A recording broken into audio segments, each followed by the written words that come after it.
नमस्कार, नमो नारायण। गीता दैनी के हिसाब से आज हम 45वें दिन में प्रवेश कर चुके हैं और आज हमारे श्लोक होंगे 36वां और 37वां अध्याय दूसरा, 36th 37th श्लोक of chapter second of Bhagavad Gita. आइए स्वर के साथ पहले श्लोकों का पाठ करते हैं। अवाच्यवादांश बहून् वदिष्यन्ते तवाहिता निन्दन्तस्तव सामर्थ्यं तत्तो दुःखतरं नु किम् हतो वा प्राप्स्यसि स्वर्गं जित्वा वा भोक्ष्यसे महीम् तस्मात् उत्तिष्ठ कौन्तेय युद्धाय कृत निश्चय। अर्थात कृष्ण कहते हैं, हे अर्जुन, तेरे शत्रु लोग तेरे सामर्थ्य की निंदा करते हुए तुझे बहुत से न कहने योग्य वचन भी कहेंगे। उससे अधिक दुख और क्या होगा। या तो तू युद्ध में मारा जाकर स्वर्ग को प्राप्त होगा अथवा युद्ध में जीतकर पृथ्वी का राज्य भोगेगा। इस कारण हे अर्जुन, तू युद्ध के लिए निश्चय करके खड़ा हो जा। उत्तिष्ठ कठोपनिषद का एक श्लोक है, उत्तिष्ठ जागृत प्राप्य वरानि बोधिता। उत्तिष्ठ जागृत प्राप्य वरानि बोधिता। Arise, awake, stop not till you reach the goal. Swami Vivekananda इस श्लोक को अपने प्रवचनों में बार बार उद्धृत करते हैं और उसको आगे फिर जोड़ते हैं, arise, awake, stop not till you reach the goal. All the success you want is within yourself. Know that you are the creator of your own destiny. All the success you want is within your soul. ये जगाने का एक माध्यम है। कठोपनिषद तो कठोपनिषद है ही, उसमें कोई, मैंने जैसे कहा कि गीता जब आप पढ़ना प्रारंभ करते हो तो रेफरेंस टू कॉन्टेक्स्ट के अंदर कई उपनिषद, कई पुराण और भी आ जाते हैं। लेकिन मुख्य आज जिस श्लोक पे हम हैं, यहां क्यों उनको जगाने की कोशिश कर रहे हैं कि तेरे शत्रु लोग तेरे सामर्थ्य की निंदा करते हुए तुझे बहुत से न कहने योग्य वचन भी कहेंगे। आप जानते हो, 75 वर्ष इस देश को जिसने इतिहास पढ़ाया कम्युनिस्टों ने, उनके 3-4 नाम हैं। मैं इस गीता के पावन पीठ पर बैठ करके उन अशुद्ध नामों को उच्चारण भी नहीं करना चाहता, पर आप गूगल करके देख लेना, हिंदुस्तान के 4 से 5 वो इतिहासकार हैं।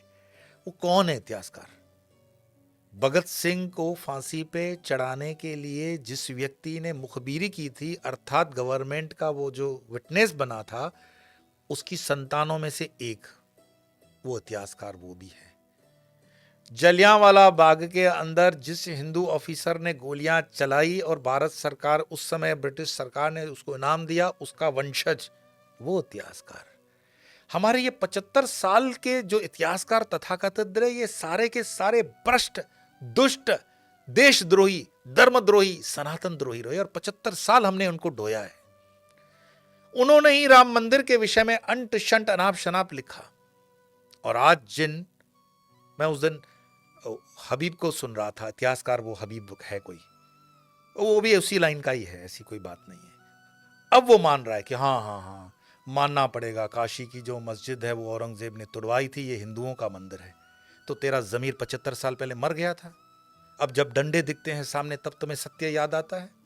इस देश को गुमराह किया तुमने इतने सालों तक। इतिहास के नाम पर जो सब्सिडियां लेते रहे सरकार से, वो टैक्स पेयर हम थे। लेकिन 75 साल तक उनके खूब पुस्तकें छपी, खूब आजकल गाड़ियां बंगलों में ये लोग घूमते हैं और खूब के इनके सरकारी बंगलों भी हो सकते हैं, मैं श्योर नहीं हूं। सारी सुविधाएं उन्होंने कांग्रेस के जमाने से ली है, लेकिन उनकी अकीर्ति हजारों सालों तक रहेगी। उनके पर पोतों तक उसको वहन करना पड़ेगा कि तुम्हारा दादा करप्ट रहा, चोर रहा, इतिहास में उसने पोल्यूशन फैलाया है। यह हुई अकीर्ति। अब कीर्ति क्या? कीर्ति महाराणा प्रताप की कीर्ति, कीर्ति छत्रपति शिवाजी महाराज की कीर्ति, कीर्ति संभाजी महाराज की कीर्ति। ऐसे मैं एक एक कीर्ति करता जाऊं तो हजारों सालों के इतिहास में कीर्ति, हमने प्राण दिए तो हमने अर्जित क्या किया? कीर्ति। अकीर्ति क्या होती है? अकीर्ति यह होती है कि इस देश में 50 साल तक राज करने के बाद भी औरंगजेब को आप इज्जत से आज भी नहीं देख पाते। औरंगजेब के नाम का रोड होता है तो आपको मतलब थूकने का मन कर जाता है। यह अकीर्ति। और फिर कुछ नेता 75 साल वाले पुराने, जिनको मरने के बाद भी कई सौ एकड़ों में दफनाया गया है या उनकी समाधि बनाई गई है, ये एक अकीर्ति है। मरने के बाद भी आप उसको बद्दुआएं देते हो, उसको अच्छे से याद न करते हो, ये अकीर्ति है। लेकिन हो सकता है मंगल पांडे जैसी व्यक्तित्व की कोई समाधि निश्चित नहीं है। मंगल पांडे की समाधि कहाँ लोग ढूंढेंगे, नहीं है, दिल्ली में नहीं है, छोटे मोटे कोई गांव में होगी तो होगी, लेकिन मंगल पांडे जो नाम है वो घर घर में नाम है। झांसी की रानी घर घर में नाम है, अहिल्याबाई होलकर घर घर में नाम है। ये कीर्ति है। ये कीर्ति मरने के बाद भी शरीर नष्ट हो गया, कोई दिक्कत नहीं है। आप जानते हैं झांसी की रानी का कैसे शरीर नष्ट हुआ लास्ट में? अंग्रेजों से लड़ते लड़ते उनको बचाने के लिए जो प्रयास, मैं फिर कहूंगा अपने पुराणों को एक बार पढ़ो, अपने इतिहास को पढ़ो जेन्यून। वो 75 साल वाले कांग्रेसी इतिहासकारों को मत पढ़ना। और मेरा ऐसा भी नहीं कहना है कि तुम जो कहो भाजपा और आरएसएस के इतिहासकार, तुम अपनी बुद्धि का परिचय दो ना भाई। तुम्हारी बुद्धि इतनी समतल होनी चाहिए कि तुम जो भी पढ़ो उसमें से निर्णयात्मक बुद्धि का इस्तेमाल करो और पढ़ लो। मैं किसी को लेबल क्यों करूं कि ये कौन सा इतिहासकार कैसा है क्या है। तो यहां पर कृष्ण कह रहे हैं कि तेरे शत्रु लोग तेरे सामर्थ्य की निंदा करते हुए तुझे बहुत से न कहने योग्य वचन भी कहेंगे। जैसे इतिहास का एक और एग्जाम्पल मैं देता हूं, तेरे सामर्थ्य की निंदा करते हुए तुझे बहुत से न कहने वाले योग्य वचन कहेंगे, उससे अधिक दुख और क्या होगा। अब इतिहास के पन्नों से आप इस चीज को नहीं निकाल सकते हो कि सरदार वल्लभ भाई पटेल जीते थे, लेकिन गांधी ने उनको चिट्ठी लिखी कि तुम प्रधानमंत्री नहीं बनोगे। नेहरू नाकाबिल इंसान, एक वोट भी शायद मिला न मिला, फिर भी उसको कहा कि इसको बैठा दो। इतिहास इसका गवाह रहेगी। अकीर्ति नेहरू के नाम के साथ हजारों वर्षों तक रहेगी, और उनके पर पोतों तक अगर होते हैं तो ढोनी पड़ेगी उनको। और सरदार हमेशा हमेशा के लिए इस देश के हृदय में बने रहेंगे। ये कीर्ति समर्पण हमेशा इसी तरह से रहता है। और वही बात कृष्ण अर्जुन को समझा रहे हैं कि तेरा सामर्थ्य है, ये युद्ध धर्म युद्ध है, और तू स्वधर्म में है, स्वभाव में है। मैं पिछले श्लोकों में स्वधर्म की बात कह चुका हूं। तो तू युद्ध कर भाई, तू युद्ध के लिए ही है, तू क्षत्रिय है। कैसी तुम ये बातें कर रहे हो, ये शोभा नहीं देती तुम्हें। तो या तो तू युद्ध में मारा जाकर स्वर्गों को प्राप्त हो जा। वो कठोर उपनिषदों की बातें करते हैं तो नचिकेता वाली कहानी आती है। नचिकेता में जब नचिकेता देखते हैं, नचिकेता की कहानी अपने बच्चों को जरूर पढ़कर पढ़ाओ भाई।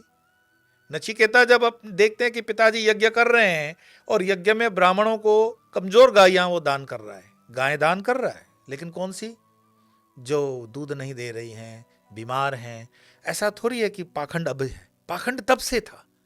मनुष्य जब से अस्तित्व में आया होगा मेरे ख्याल से पाखंड तब से ही रहा होगा। सोचो, नचिकेता को जब लगता है कि मेरे पिताजी गलत कर रहे हैं, तो वो पिताजी को कहते हैं कि पिताजी ये ठीक नहीं कर रहे हो आप, ये कैसी गायें आप दान कर रहे हो। तो पिताजी गुस्से में आकर के कहते हैं कि जा तू भी यम को प्राप्त हो जा। और यहां से कहानी प्रारंभ होती है। नचिकेता चले जाते हैं यम के द्वार पर, 3 दिन खड़े रहते हैं। यम आते हैं, 3 उनको वरदान देंगे। कहानी बड़ी सुंदर, और उसमें मृत्यु का सीक्रेट है। वो पूछते हैं मृत्यु क्या है।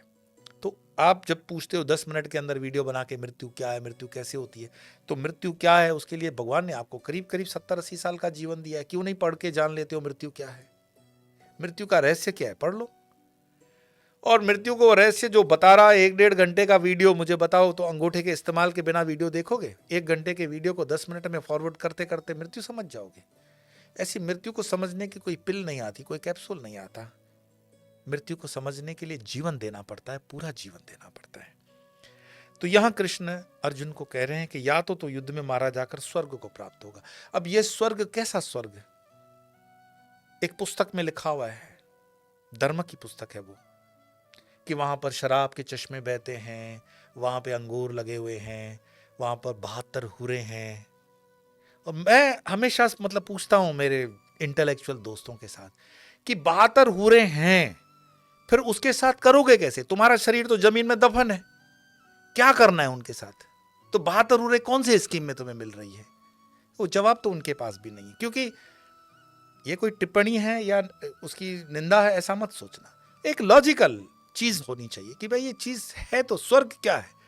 स्वर्ग क्या ये हो सकता है कि वहां पे पानी के चश्मे? क्योंकि अरबिस्तान वगैरह में पानी की बड़ी किल्लत रही, शराब तो बहुत महंगी रही होगी, क्योंकि शराब बनाना अपने आप में कला है। शराब को हमने गलत नाम तो अभी ब्रिटिश सरकार के बाद देना शुरू कर दिया। सोमरस करके जो हमारे शास्त्रों में आता है, कैसे वो अलग अलग जड़ी बूटियों से बनाया जाता है और जिसका भी वो क्रिया होता है। अब गीता में मैं क्या आपको शराब बनाना थोड़ी सिखाऊंगा? मैं ये बताना चाहता हूं कि जो स्वर्ग के अंदर सुविधाएं अलग अलग पुराणों में दिखाई जाती है, बताई जाती है, वो बाद की लिखी हुई है, वेदों की ये वाणी नहीं है। उपनिषदों में जो मेन उपनिषद है उसमें ये नहीं है। स्वर्ग का मतलब, मैं सातवालेकर जी की पुस्तक पढ़ रहा था, उसमें वो बताते हैं कि जो त्रिपुट है तिब्बत, उसको उस समय स्वर्ग कहा जाता था देवों का। उस पर कभी और बात होगी क्योंकि समय गुजरता जा रहा है, 15-11 मिनट के अंदर इतना नहीं होता है। तो सातवालेकर जी की भी पुस्तक है, अगर आप गूगल करके देखते हो, उनकी पढ़िए, महाभारत पर जो टिप्पणियां हैं, गीता पर जो टिप्पणियां हैं, कि वो त्रिपुट जो है, वो तिब्बत जो है, वो स्वर्ग माना जाता था। स्वर्ग मतलब ठंडा ठंडा, काम नहीं करते हैं, खाने पीने की व्यवस्था हो तो राजा जाकर के त्रिपुट में दे आते थे। तो जो दे आते थे तो उसके लिए काम नहीं करना पड़ता था। बहुत लॉजिकल उन्होंने रीजनिंग दी है, सुंदर, मुझे पसंद है। वो पद्म विभूषण रहे कांग्रेस के ज़माने में। तो बड़े ज्ञानी पुरुष, महाज्ञानी पुरुष, हमारा सौभाग्य कि इस देश में ऐसे पुरुष हुए हैं। तो ये 2 श्लोकों का हम स्वर से आज तो यहीं समापन करेंगे, फिर आगे धारा प्रवाह चलते रहेंगे। आइए स्वर करें। अवाच्यवादांश बहून् वदिष्यन्ति तवाहिता, निन्दन्तस्य तव सामर्थ्यं तत्तो दुःखतरं नु किम्। हतो वा प्राप्स्यसि स्वर्गं जित्वा वा भोक्ष्यसे महीम्। तस्मात् उत्तिष्ठ कौन्तेय युद्धाय कृतनिश्चय। आज इतना ही, कल फिर मिलेंगे अन्य 2 श्लोकों के साथ। तब तक के लिए नमो नारायण।